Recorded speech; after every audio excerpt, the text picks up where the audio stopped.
Yay mövsümünə doğru gedirik. Bu fəsildə günəşin zərərli şüalarından qorunmaq üçün SPF kremlərindən istifadə edirik. Əks təqdirdə dərimiz zərər görər, hətta daha ciddi xəstəliklər baş verər. Lakin sözgedən kremləri seçərkən diqqətli olmalıyıq ki, onun da fəsadları ilə üzləşməyək. Həkim kosmetoloq Leyla Məmmədova deyib ki, SPF alarkən yaş faktoru, dəri tipi önəmlidir. Bu kremlərdə SPF 20, 30, 50, 100 formasında olur. Bu rəqəmlər artdıqca bunların qoruyuculuğu, qoruma gücü daha da artıq olur.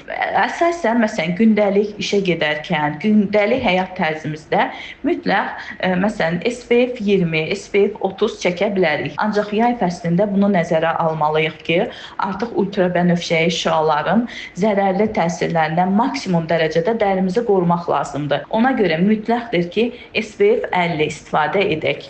Həkim kosmetoloqun sözlərinə görə dəniz kənarında günəş vannası qəbul edərkən SPF 50-100 kremlərindən istifadə vacibdir. Mütəxəssis SPF kreminin üz dərisinə çəkilmə qaydasını da izah edib. Belə ki, səhər üzümüzü tam təmiz edirik, sonra SPF-i dəriyə tətbiq edirik. Sözügedən kremləri 2-3 saatdan bir yeniləmək gərəklidir ki, dərimiz qorunmuş olsun. SPF seçərkən keyfiyyətinə də diqqət yetirmək çox önəmlidir. Bəzən tərkiblərində müəyyən tonal vasitələr olur və bütün bunlar SPF-in təsir gücünü azaldır. Yaxşı olar ki, onu sadəcə günəşdən qorunmaq məqsədi ilə alıb istifadə edək. Statistikaya görə il ərzində 1 milyona qədər insan dəri xərçənginə məruz qalır. Onun ən ölümcül növü olan melanomadan əziyyət çəkənlər də olur. Ona görə də mütləq günəş qorucu kremlərdən istifadə olunmalıdır. Zərintac Mayıs qızı, Təbriz Quliyev, Misya TV.